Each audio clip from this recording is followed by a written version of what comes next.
You're listening to the Non-Ballers Association podcast. I am your co-host, Grant Jordan from Los Angeles, California. Your other co-host, Bobby Wilson from Nanjing, China. And with us again. What are you going to stop giving me this special intro? Like, can I introduce myself at one point? You're gonna drop the ball. I know you get a little nervous. I feel like Austin Rivers. I feel like everyone is like, protecting me from something. Clippers reference count is already at 1. There we go. Clippers reference. I've not mentioned them in the last 2 weeks. Chris Paul's slipping. Did not mention them. Go back and run the tape. Did not mention them more than twice last week. Just making it by name. Just making a note here. All right. Is everyone pumped for Star Wars? Yes. Yeah. Bobby?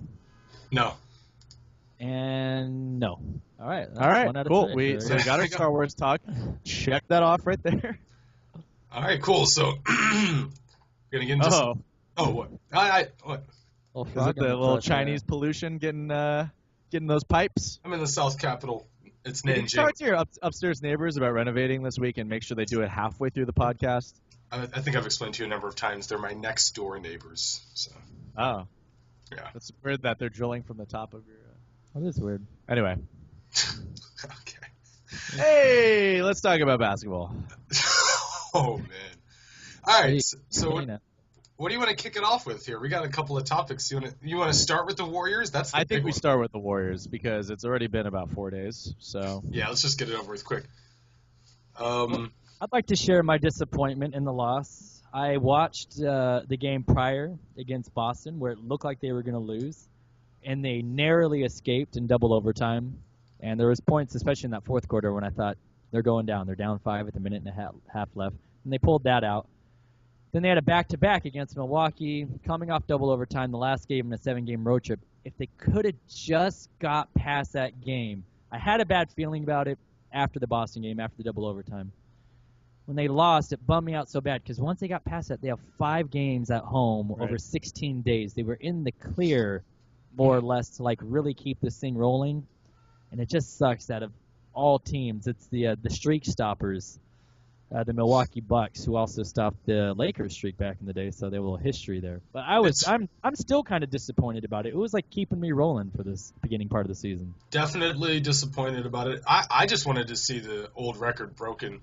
Like it's like that one in it's the hit streak in baseball, the 56 games of baseball. These unbreakable streaks. Yeah. This is the one it's never going to be broken, it seems like, because the Heat also didn't break it. I watched the Ken Burns baseball documentary, all 20 hours of it, and not really a big baseball fan, but the way that... Where's this going? No, I'm sorry. I didn't say anything. No, you didn't say anything. You laughed silently. Classic non sequitur by Chad Kenny. This has something to do with it. I'm supporting Bobby's point. I actually listened to his point, and I'm a yes and kind of person. All right. Yes, Bobby, that's a good point. And oh yes, and. Oh, it's improv. I love it. This is just straight improv. We're riffing right now. Anyway, this is long form too. But yeah, Joe DiMaggio, when he was in the middle of that hit streak, it kind of captured the imagination of the entire country. And we kind of saw that with the NBA this year, where I don't think a lot of people had interest in the NBA in general this early on in the season. I don't think anyone likes the NBA, Chad. I think you make a very that is point. true. I actually totally agree. People don't like the NBA. They don't. If you compare to how insane people get about football, well, it's because they don't really have much going on in their lives. And that's a good point, though. Like, in the early part of the season, a lot of people ignore it until Christmas. Everyone says, Christmas is the day that everybody pays attention to the NBA. And, yeah, so this streak was nice because all through the whatever's going on in the NFL season, people are still paying attention to see if Steph Curry and the Warriors are going to end the Lakers, a 40-year-old record now. So. And there's no mistake that the amount of endorsements that Steph Curry has been sort of, just slipped into has continued to grow more and more as the streak has gone on because there's just more buzz, there's more traffic with around the Warriors. Powered by situation, stats powered by, multiplied, and that's exponentially by. That's how it was with Joe DiMaggio during the streak. They were they made songs about him and there's a lot of hype when you're part of this fun thing. And I think that was a cool thing that about the Warriors is that you would go back and look at the box score. Okay, how much did Steph put up? What was the game situation? Did he play in the fourth? Did he play in the fourth? Seriously, a lot of these games. Yeah. Did he even get to the fourth quarter? Nope. He's used to not playing in the fourth. That's how it was last year. They won 67 games last year. and they had the largest margin of victory since the 71 Bucks. I mean, it wasn't even close. Grant, you're not going to take the. I thought he was going to take an obvious Chris Paul shot and say Chris Paul's used to not playing in the fourth either. I mean, he's on the court, but he's not playing. But he didn't go for it. Oh wow, man! Stop giving him grade A material. Higher standards than that. That was terrible, Bobby. That one was. That was terrible. Do you remember your jokes from the last 2 weeks? Last week was amazing. They should retire Steph's jersey at Wake Forest as a way more interesting, dynamic joke than the fourth quarter one. That's weak as hell. Interesting, dynamic joke? Yeah. What? Is that what you think that is? Anyway, the thing is that some. That's some mind of Mencina stuff going on. This is funny. This is something that Andrew had pointed out when we were watching the Bucks game. He said that the way to beat the Warriors is with length, and he might have said it somewhat facetiously, but the Warriors did shoot, what was it, like 8 of 46 from long range, like in general, like outside of like. And Draymond made 2 of those, somebody who has been pretty atrocious from the three-point line. So it's like, yeah, you could beat them with length, or you could just beat them when they come off a double overtime game, having traveled on a back-to-back with their shooting guard injured, no starting small forward, but I mean, if you look at the shot selection of Klay Thompson in the Indiana game, and then you look at the game from the Bucks, you would think that this was a guy that was like in 2 completely different times of his career. Night and day. I think the way to beat the Warriors is to play your game, whatever that is, and then have some kind of lineup that can counteract their super small lineup. Like, don't try to match them at all times, but when they do go to the super small lineup, they went to a super long lineup. Yeah, and just have something that can counteract that. Because they only play that super small lineup for minutes at a time anyway. They don't play it for the whole game. They play it for 10 minutes max. Usually it's like 5 or 6 or 3. You know, Charles Barkley is happy that a post-friendly team beat the Warriors. Yeah, well, that had nothing to do with it. Is they missed Harrison Barnes, Clay was injured, and they're coming out. And they had their worst game of worst shooting game in the last 10 years, I think, in their franchise history, if not longer. They still had a chance to win. All right, so they were sitting it for. We good on them Warriors? Yeah, well. Do we hear anything about what they had to say after the game other than, like, it had to come eventually? Like, did they I think make Steph more... was genuinely disappointed, and he actually said that. He was really upset that it came to an end. I mean, why wouldn't you be? Yeah. I think that's good. I'm tired of sports cliches. Like, a lot of times when a winning streak ends, a lot of people are like, oh, I'm just so relieved that now we don't have to worry about the win streak. Well, you guys did care about it. You went into every game hoping that you would beat the record. I like how the Clippers just take the high road and don't even really get on win streaks. They're just like, you know what? We're better than that. How is that? I mean, it's literally that's the same exact joke. You just stole the setup. It's dumb. All right, let's move on. Wait, who's the over/under on 72-10 after this first loss? Whatever. Yes or no, Bobby? 72-10. Yes or no? Now. No. Yes.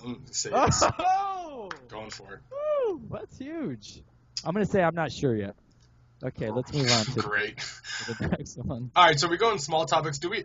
Are we here, let's do Rondo and literally, we're putting 1 minute on the clock to talk about Rondo. Are you ready? Go.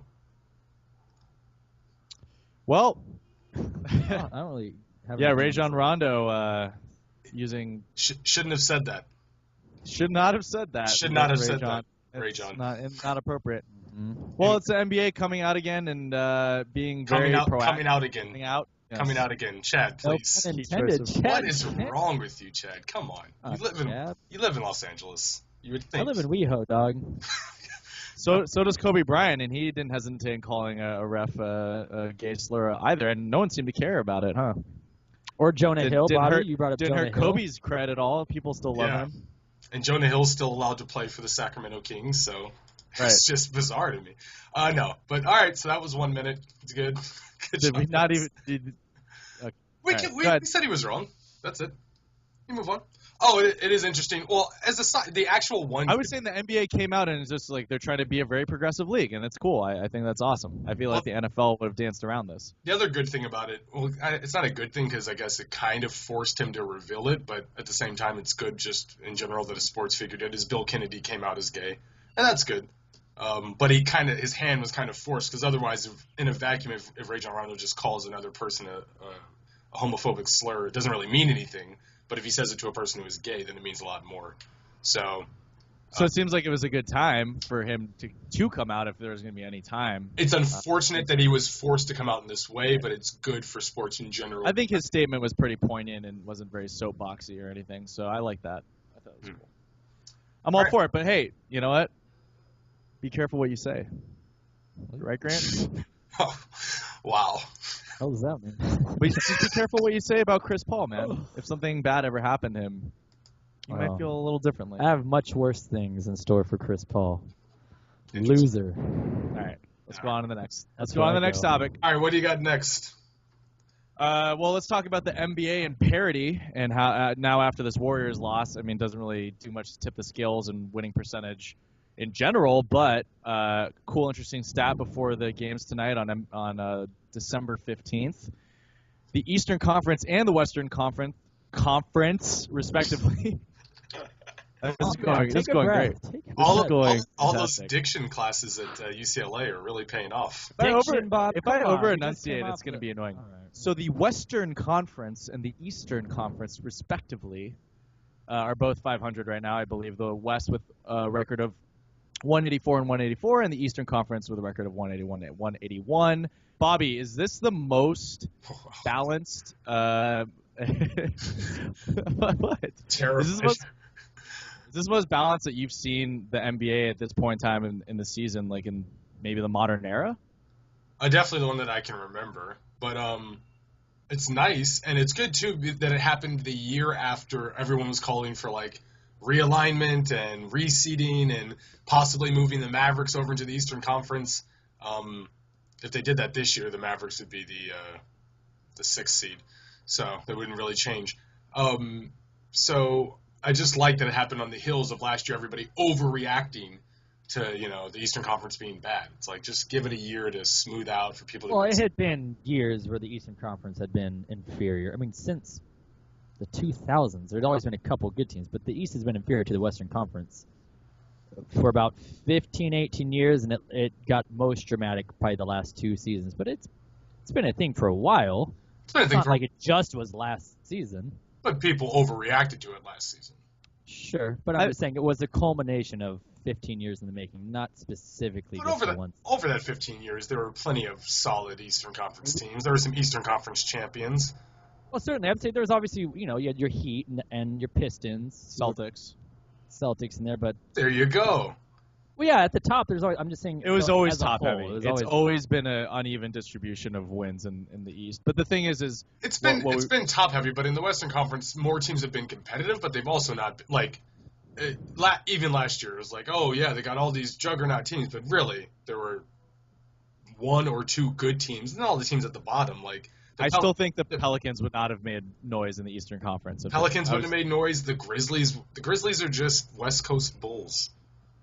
I mean, they're better than the Bulls. They're a West Coast Bull. I'll tell you that much. But yeah, I mean, I think the most important thing to your point, Bobby, is that the reason why the East has actually progressed well is because a lot of the young players and a lot of the people that were on the free agency market didn't switch conferences. In both conferences, you had LaMarcus stay, you had Monroe stay in the East, you had a lot of guys resign like Love and Thompson, and a lot of people stayed there. And then the young guys are now progressing. All the lottery picks that have been in the East for years now are finally starting to pay off some interest. Plus, a top 10 player came back from injury, Paul George. So and now he's a top 5 player. Well, I don't know. See, I support your guy. Support your guy. Top 5, you're forgetting about. I mean, has he really passed up Chris Paul? Let's be honest here. Anyway. Oh boy. That's true. Oh. That's true. He's not even the best guy with the name Paul in his name. God, that's bad. Anyway. And yeah, Paul Millsap. I'd rather have Paul Millsap. Bobby, are you thinking that the Western Conference as a whole will continue to still be a little bit behind the East as a whole, or do you think the Western teams are going to kind of pick it up in the second half of this? First of all, I appreciate you coming to me with this question and not Grant. I like you addressed it to me and not Grant. Thank you. No, I think the Western Conference will pick it up because you still have the Rockets underachieving, and they've got too much talent for this to happen. And they'll eventually get better. And also, like the Clippers and the Grizzlies, the Clippers have been 8-2 over the last 10, so they're improving. And the Grizzlies have been getting better too. They've been playing about 500 ball, which is Why are you like? Sorry, hold better on. than the losing record they had at the beginning. Why is Grant just on this agenda today? To just like Today? Why make it specific? Today especially. It's not even. It's finally hit home that they're just nowhere near winning a championship. Today, it really. I woke up this morning with a smile on my face, realizing their time has come and gone, and it's just, I don't know. The bizarre thing is that he thinks this is what's bizarre about Chad. He thinks it's like a fresh. He thinks it's a fresh take, or that like there's all these people who love the Clippers, and I'm the only one who gets it. It's like no. I was ahead of the curve. You were not. You were never ahead. I'm ahead of the curve on the Doc Rivers hating. Never. Definitely. You're not ahead of the curve on that. That's not. Some people liked him at some point, No, and I never people did. So only I had to liked ahead the of Clippers. somebody. You didn't dislike him until he was on the Clippers. People only liked the Clippers for a 2-week span, and it was right after they beat the Spurs, and right when they went 3 games up on the Rockets. We're not doing this. I'm bored already. Yeah, we're not time for this, Chad. Sorry. What do you, Chad? You're the one. You are the person. All right, let's move on. No more Clippers talk. What's next? Anything. Did you want to talk about those Lopez twins? I do want to talk about the Lopez twins. The Lopez twins have solidified the fact. We were talking about Star Wars earlier. I almost brought it up then, but I saved it. Segueing to this subject. Because it was on Bobby's list. I like this as no, they've solidified themselves as the nerd kings of the NBA. Well, There's no competition. It's a two team. That's it. It's only them two. No one else is in the running. The Zeller kids are nerdy unintentionally. You're just naming that because they're white, Chad. That's racist. Yeah, come on. That's dog. a little bit. That's not what we do on this podcast. I meant to have talked to you about that. Yeah. There's got to be other nerds in the NBA.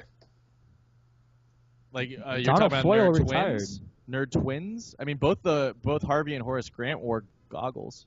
Well, I mean, David Robinson was a math nerd, and because I mean that's what he studied. That's nerdy. And Donald. Well, he always talked like a stereotypical nerd.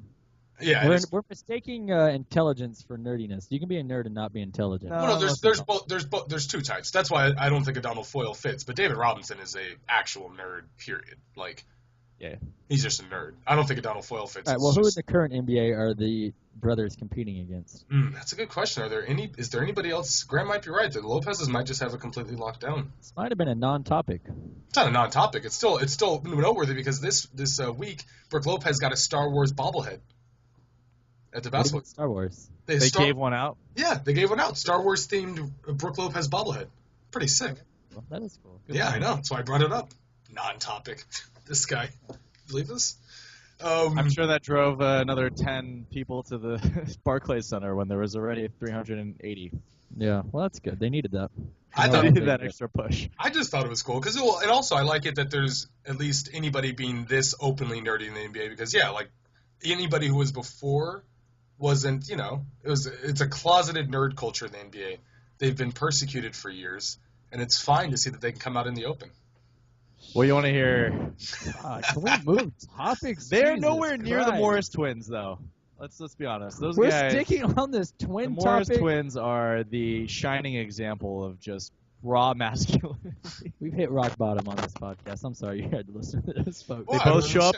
They both drive up in their Bentley, having come from their bunk beds at their shared apartment. They show up in a Bentley and beat a guy up outside a nightclub, right? Is that what happened? Yeah, and they're both on, Story of my life. get criminal charges. All right, let's can we talk about just the Eastern Conference as a whole? Why? Because it's an interesting conference because other than Cleveland, every other day the 2 and 7 seed swap positions and everything in between. And I'm wondering if anybody has a feel or pulse for anything that's happening in the Eastern Conference. Oh, so you want to talk about the thing we just talked about right before the Twins thing? We parody? didn't. Yeah, but we didn't talk about anything specific. It was all just kind of, generalizations.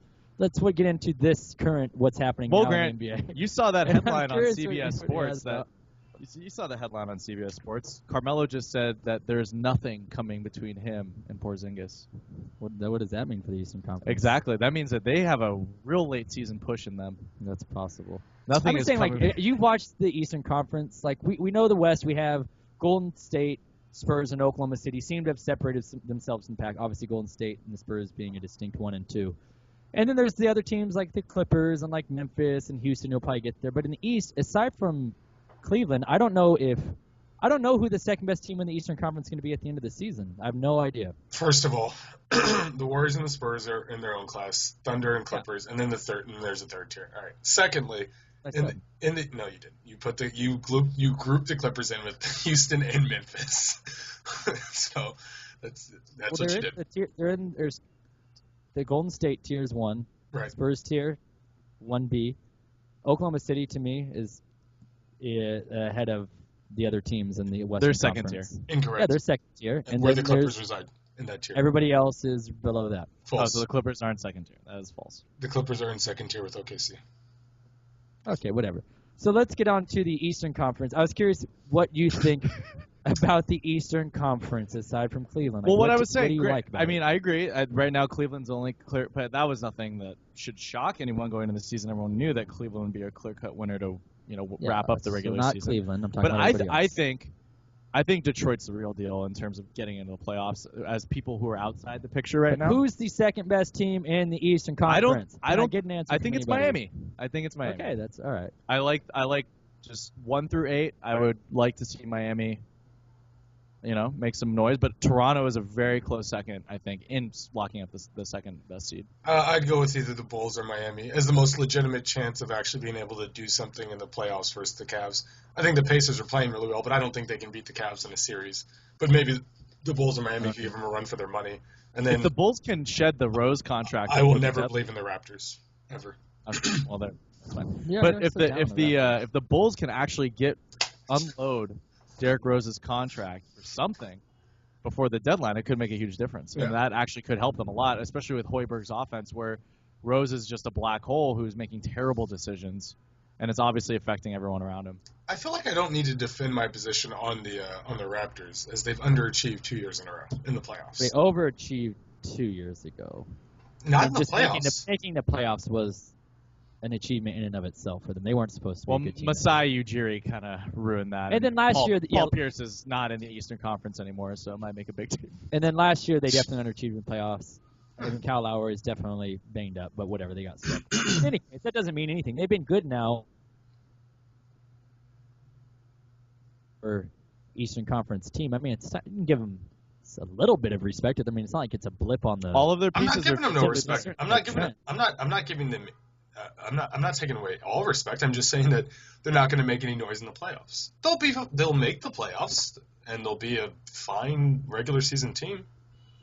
It's a feather in their cap. Well, I don't know. I think a healthy with DeMar Carroll, the addition of DeMar Carroll, I think this team is something. I think Kyle Lowry looks the best. I mean, he looked great the first half of last season. He looked amazing. But he's regained that form and looks to be in better shape. And DeMar DeRozan still always improves a bit each season. He was injured a lot of last season. It's like I'm not saying fool's gold. Yeah, I mean, to me, I don't believe in Chicago really at all. I mean, they haven't really put anything together this season that's wowed me. They haven't put together a streak of like 5 or 6 games or anything like that. They've had some better. And even with that, they still have as good a record. I mean, they literally have the second best record. So I think Valanciunas could be a huge difference maker when he comes back. But I'm just looking here at Yahoo. He is back. But now they're talking about. Well, it says Jonas will travel with the team, but he's not close to return.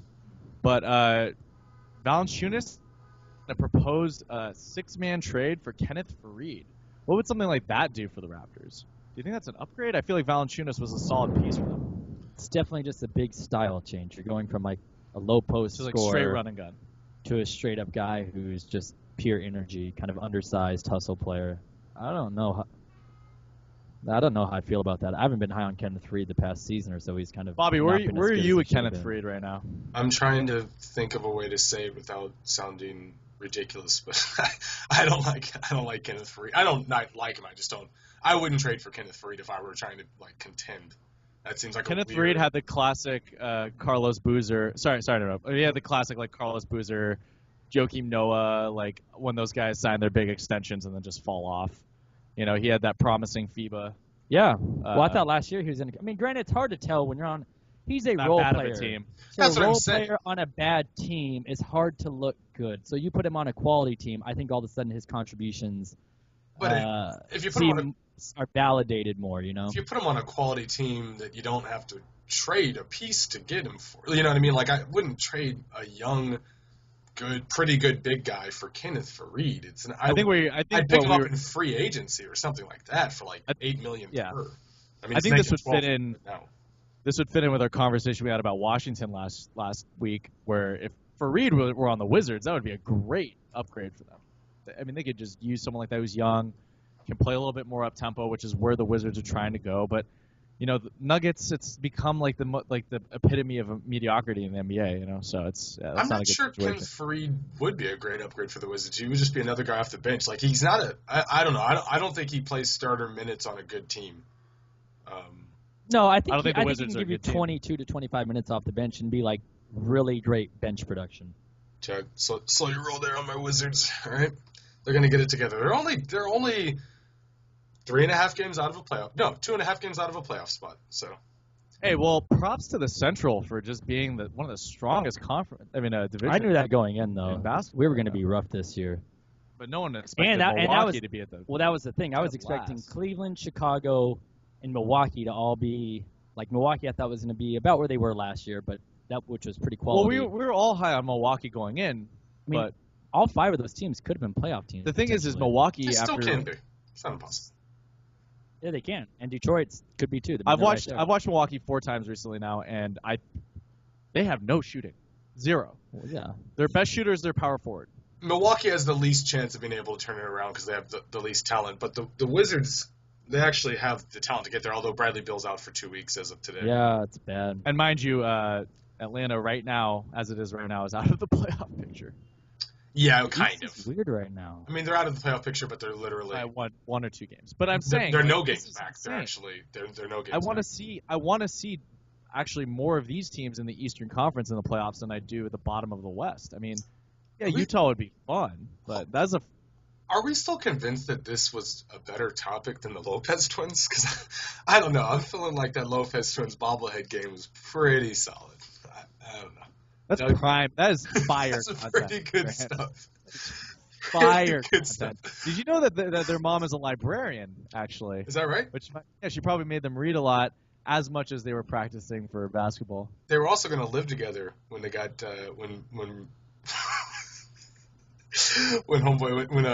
what's his name? The one on the Knicks. God. Robin Lopez. Robin. I don't even know the Sideshow 2 Rob. brothers' names. I kept thinking Raul Lopez, and I was like, no, that's not right. That's a character from a Western. All right, as long as they're talking about the Eastern Conference, can I talk real quick about the Sixers? Real quick Sixers talk? Yeah, sure. We touched on that last week, but let's get into it. Sixers. Your boy D'Antoni is in talks with Jerry Colangelo about being an associate head coach, according to Adrian Wojnarowski of Yahoo Sports, who always breaks everything. It's like a made-up title. Yeah, especially since they just gave Coach Brett Brown a 2-year extension. So D'Antoni's talking about this. Larry Brown's talking about moving in. Colangelo's there. Adam Silver's in on the Sixers. So everyone's got a lot of dogs in the fire for these Sixers here. A lot of stuff going on. Dogs in the fire? Nah, it's irons in the fire, but I like dogs in the fire. I like it that way instead of irons in the fire. I don't know why. Because the Chinese thing? Wow. We're going to have to severely edit this podcast. Well, this is another... A 30-second podcast, actually. Let's go ahead. Yeah, I know. We all know that's why people tune in, is for the salt. Well, I heard about that event in China where they capture the dogs and then they cook them or something. You know what I'm talking about? Have you heard about this? So Mike D'Antoni. Anyway, to the Sixers. I didn't make this up. I read about this. This isn't slanders. I read about the damn thing. I'm not making a generalization. So Bobby, do you think? Yeah, have you heard about it? Yes, I have heard about that. Okay, that's all I was wondering. No, I know, but the problem is that in a country of 1.3 billion people hear I heard in China they do this, and it's like, oh, did you hear that somewhere in some small village in a country that's the size of America somebody did something stupid? I bet I can find a similar. Well, in this article, they were acting like it was. I know they were. I'm not saying that I'm saying that's what people do. They're like, I heard in China if they hit a person, they just run them over with their car and kill them so they don't have to pay them. It's like, oh, you mean that's happened 5 times in 10 years? I bet I can pull such crazy American things. There was the other thing where I'm not trying to the poster for Star Wars. China versus America debate here. Okay, I just bring Listen, up the story. my wife is Chinese. Trying to bring up. That was the thing is that there's a photo of the Chinese Star Wars poster that leaked recently, and the African American lead John Boyega was actually minimized and shrunk from a prominent. And people are like, "Oh, China's so racist," and it's like, well, over here to us. But they kind of are. Like it's just different. It's just different. I don't know. Yeah. What? Not condoning it. It's just different. It's a different culture. I mean, you're not going to go to China. Me? A guy X, Y, or Z person who said that is complaining about it. You're invited, by the way, Grant. Anytime. All right. Anyway, Bobby. I know. Bobby, as long as Chad doesn't come, I'm there. I don't want to travel with you. Wow, this is getting personal. All right. Oh, come on, Chad. It's gone too far now. Tell me about D'Antoni on the Sixers. Taking the gloves off. I think it's funny.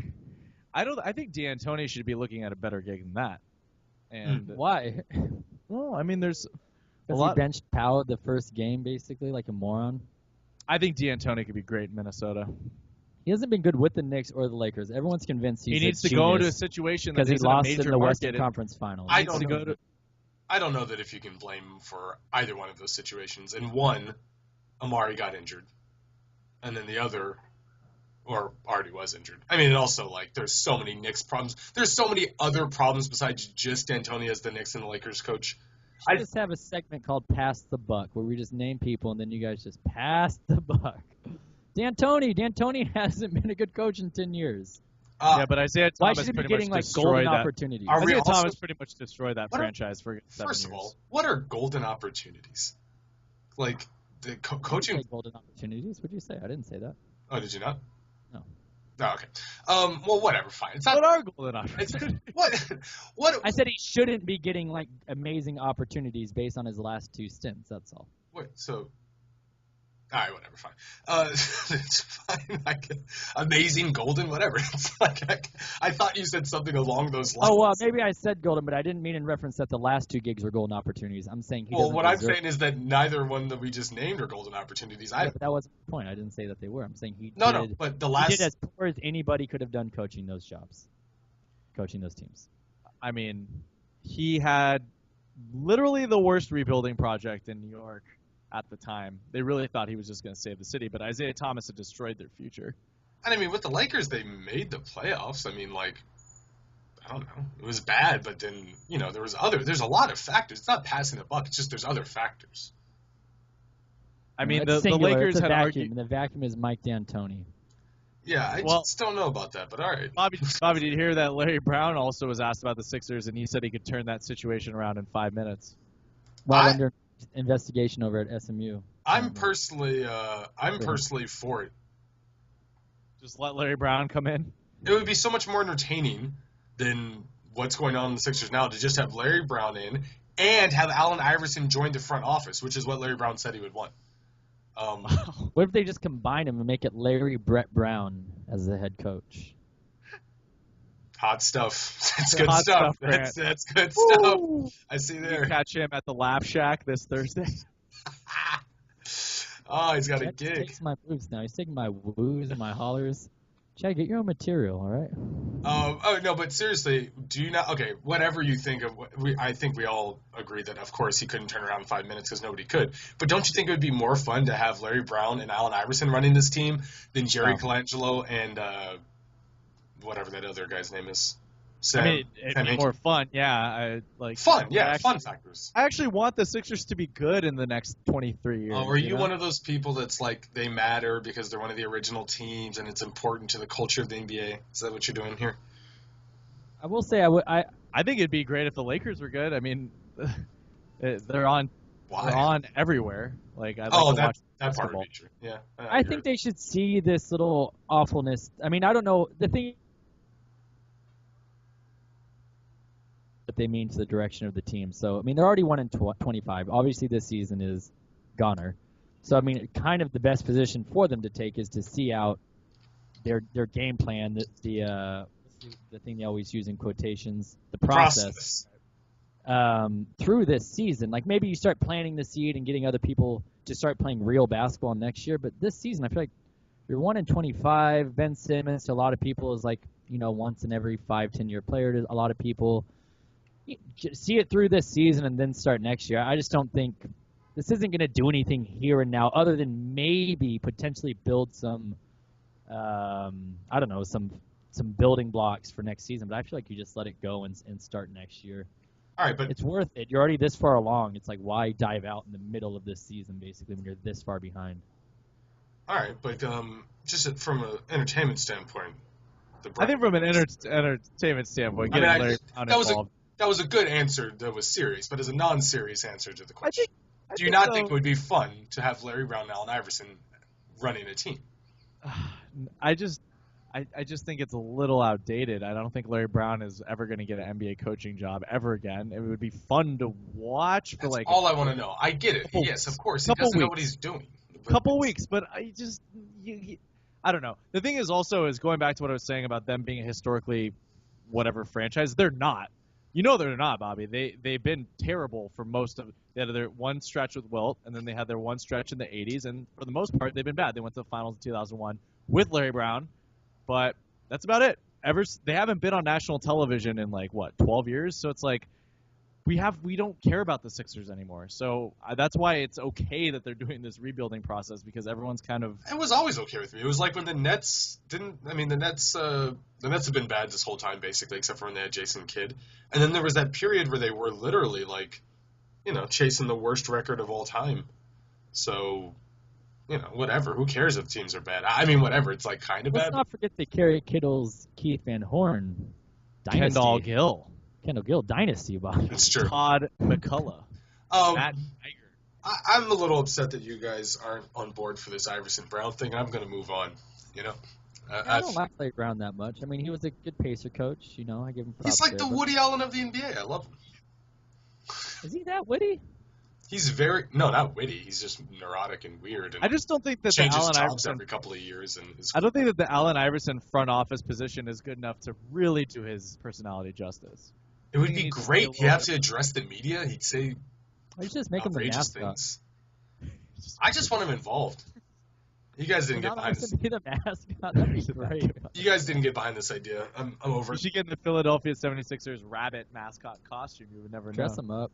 All right, we're about 40 minutes in. What do you say? Right, just hop around a little bit. Last thing on Philly. Did you guys see Joel Embiid in the ripped the physique? Yeah. Remember right before he got injured, he was doing between the legs dunks. It's like basketball blue balls. Can we call him blue ball Embiid? That's how I feel about him at this point. It's X-rated. Blue ball Embiid. Parental advisory warning. We're getting an explicit on iTunes now. Yeah, that's good. That's not too explicit. We ought to get this album produced by Dre. All right. Woo! Call him the Fluffer. The Fluffer. That's some fire content, Bob. Thank you. You're torching it. Well, let's address this Dwight Howard Hassan Whiteside thing. I guess Chris Sheridan had said, sources say that Dwight Howard is extremely unhappy in Houston, who wouldn't be, and that the possibility of him being in a Miami Heat uniform by February is extremely likely. Then a beat writer for the Heat came out and said that all the rumors about Dwight Howard and DeMarcus Cousins through a Heat official, have said there's no talks happening right now. No. Do you think that's an upgrade for the Rockets, Grant? No. A guy who plays 50 games a year and has back Who benefits from that trade? Nobody. Well, Houston does. Houston gets somebody who plays, potentially the whole season. He doesn't have any lingering issues. And Bob, he's better do you think that's point. An upgrade he's for a better Houston? player at this point. He's a better shot blocker. He's better back to the basket player. I don't think it's an upgrade for either team. I don't think it's a good fit. I agree with Hassan Whiteside's a better player, but I don't know that he would be Dwight's problem is that he wants the ball a couple of times. If he doesn't get fed every once in a while, he's going to be angry. And Hassan Whiteside seems to also want to be able to post up a bit and stuff. From what I just people think have that said. the system. I just feel like the makeup in Miami is way better for Dwight, and I think he would thrive in comparison. I don't know. But would he be better than what Hassan Whiteside's doing? Because I think that the guys like Bosch and Wade, I really think they want to play with Dwight. Dwight's always wanted to be. Who cares what Dwayne Wade wants? He's not that good anymore. What do you mean? He's like number 4. Well, you're not basing all right, you're not basing basketball decisions off we got to cater to Dwayne Wade's game. Yeah, you are. Well, Chris Bosh, fine. I'll give you Chris Bosh, but Dwayne Wade's going to be on the Heat for arguably, for the rest of his career, and Pat Riley's committed to him, so they want to make him happy. They're paying Chris Bosh $100 million, for his contract. Chris Bosh is valid. Well, they both like Dwight. They both like playing with Dwight. They played in USA. I don't know. I just think it would be a better fit. I think Dwayne Wade's not a very important NBA player. I think Whiteside would be great in Houston, also.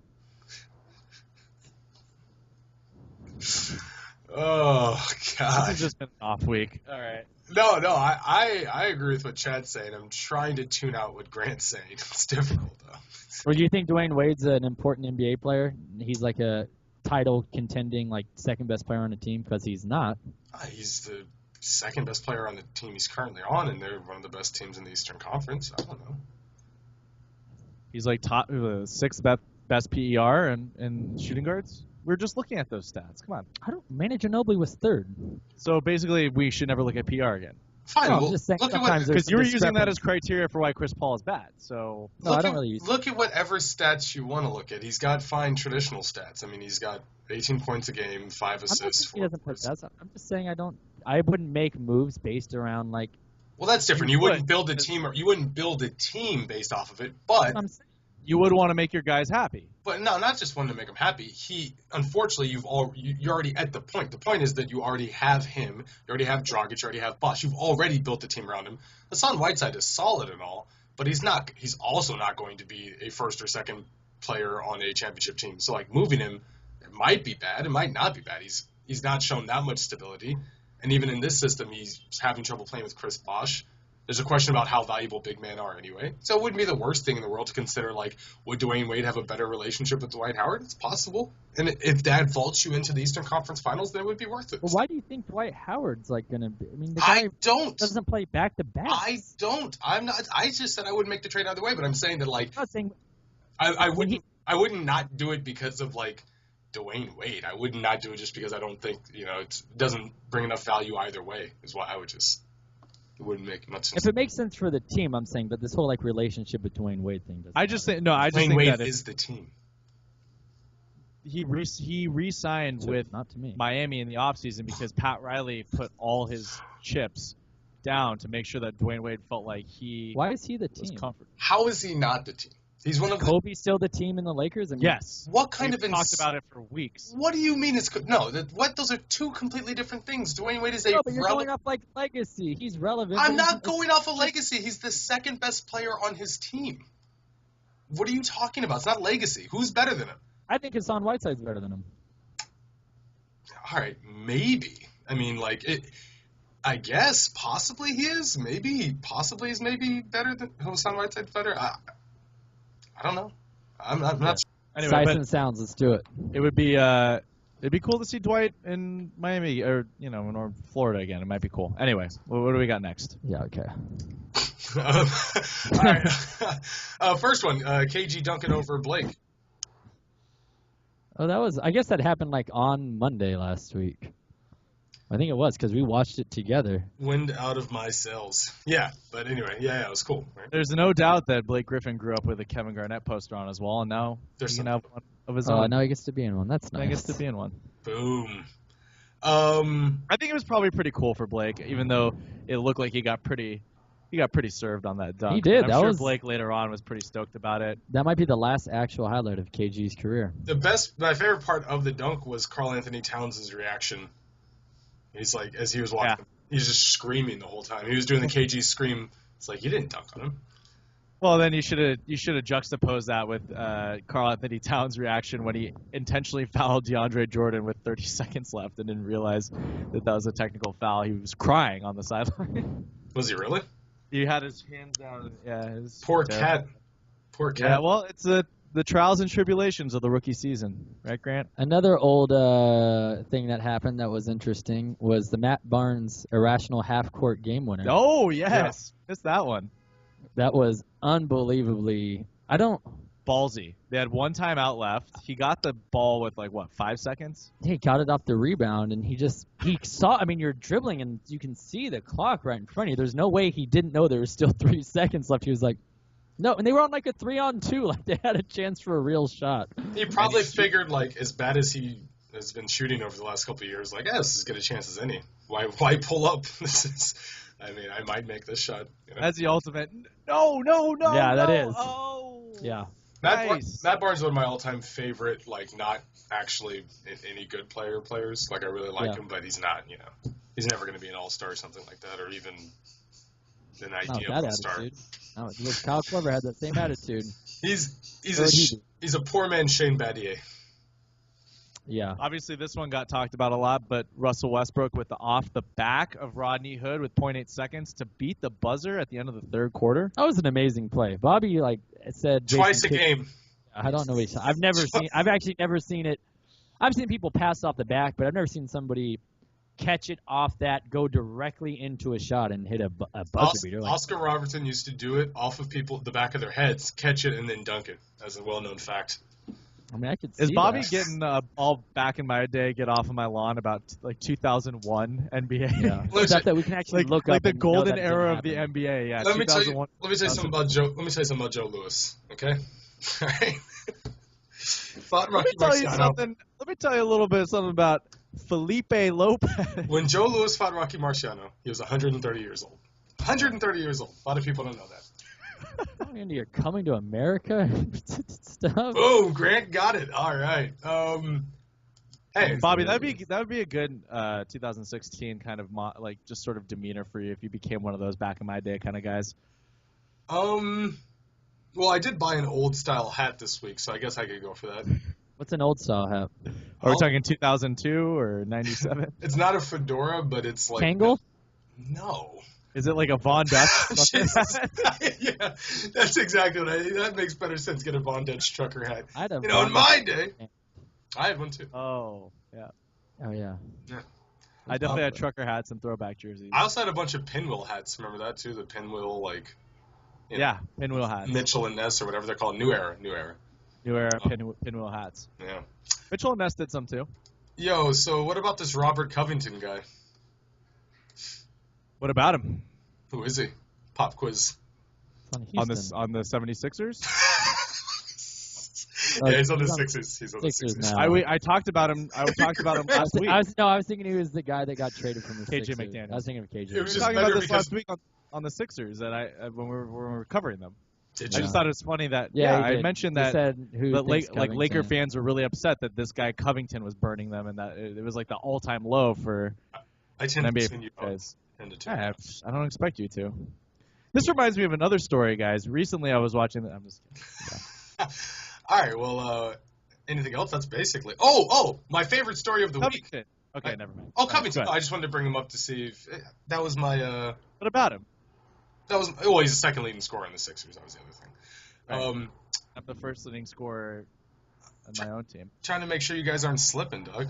Oh, no, the other thing, my favorite story of the week, and then I'm done, was the fact that Greg Popovich hates threes. Yeah, well, I do like the fact that I know you don't like the Spurs ever, and I like them, and I like the way they play, but I'd have friends who would always be like, they play such good basketball, it's the way it's supposed to be played, or Kawhi is not supposed to score points and be consistent. He's on a team. No. It's because he wasn't good enough, so they played a certain style. Pop said it himself. No one would admit that it wasn't like Pop was thinking, this is beautiful basketball, and this is the only style I've evolved. This is now it is. It's like he just was playing to what best suited his talent. So you can play beautiful basketball with two superstars like they're doing now. It's much slower pace. It's defense-oriented, but I like that it's just how Pop wasn't concerned about, I only play this way. He's like, no, I was just playing to my strengths, people, and all the nerds who They've always had three-point shooters. Way too, it's pure. It's shut the hell up. Always had three-point shooters, man. Steve Kerr, Vinny Del Negro, Robert Horry, Bruce Bowen, Steven Jackson. Well, the other thing about the three-point shooting, too, and Grant was talking about this off air, it's a lot of teams are trying to emulate the Warriors, and it's not working out for them. And part of the reason is because they don't have a guy who shoots 46% from three, taking insane threes. Some of the stuff the Warriors do, it's great. Draymond Green getting the ball, spreading the floor. Some of the stuff they do is Steph Curry taking bad shots that you wouldn't advise anybody else to take. You know what? Clay taking difficult threes. I mean, those are two of the best 10 shooters in NBA history. Probably. I would attest for one of my favorite players that, Patty Mills. He takes terrible shots that are great, that go in. And it works because they have a system set up where he's going to get looks like that. Now, you wouldn't think like, oh, wow, we should run offense through Patty Mills. He's just the guy right there that is getting the best shot on the court, you know? Yeah. Danny Green does too. Danny Green also takes some of those tough, like, the guy is closing out on him. That's my closeout. Right. Yeah. I've seen Mills, you know, maybe because of his height, but many times just shooting a shot that's just improbable. He's on the floor. Yeah. Doesn't get a foul called, just bottom of the net, you know? And, like, they take tough shots that are good for them, but I think the Warriors are taking tough shots that aren't actually good shots. The point is that Popovich understands, because back in my day, you know, we had Weber, and we had Duncan, and we had Garnett and Nowitzki, and that was the power in the Western Conference, you know. Back in my day, Doug. Yeah. I mean, I like the three-point shot, but I like the fact that he's like, no, I'm just playing what's the best way to win games. If it involves me passing the ball, I'll do that. If it involves me giving it to LaMarcus in the post, I'll do that. It's just that I like how he's like the people everybody revere, and he's just marching to his own drum. He's not trying to like appease anybody. There's no question. Do you think Greg Popovich hangs out with Clint Eastwood on the weekends? They just go horseback riding through San Antonio. Do you think they just both sit in that boat that circles around the Alamo Dome? I hope so. I hope so. Days. That'd be a hell of a bar trip to go bar hopping with Clint Eastwood and Greg Popovich at the Alamo Dome. At the Alamo Dome. The other thing, one last thing is that, you know, when you look at the last 5 NBA championships, or at least 2011 to 2014, 15. Oh, that is 5. They were all won by 3-pointers. That's literally where this has gone. You had the Nowitzki threes, like and Terry and Stojakovic, who came out his corpse, and then you had the Miami Heat games of Shane Battier and Mike Miller, who had to literally make nonstop threes, and Ray Allen to win the championship. Danny Green set the record for 3-pointers in the NBA Finals, and you had Patty Mills close out the second championship with threes, and then last year obviously the Warriors. So it's like, I don't think Popovich can deny that this is what won you championships, got you close to championships. Oh, he wasn't denying it. He says he uses it. He just doesn't aesthetically. I don't he think doesn't like it. He's saying aesthetically it's turned the game into a circus. It's a fun circus, he says, but it's a circus. And Steph Curry's the ringleader. Sure. Boom. Well, no, Draymond Green. No. And on the high note, Chad, come on. You walk off the stage in Vegas. That's a drop the mic moment. All right, guys. Peace out. Mm-hmm. No, but yeah, I think that puts a bow on it. Oh, God. Dropping the mic. He's literally leaving. Oh, goodness. Thank God. All right. Well, thank you for listening, everybody. You can visit us at nonballers.com, subscribe to us on iTunes or wherever else you do your subscribing. Yo, Clipper Nation, I see you, baby. And, Chad's clearly trying to create some sort of video. And it's working. Yeah, apparently. And, thank you for listening. I'm your co-host, Grant Jordan from L.A. Bobby Wilson, Nanjing, China. And your boy, Chad Kenny, signing off. Thank you for listening. We'll see you next week. Bye.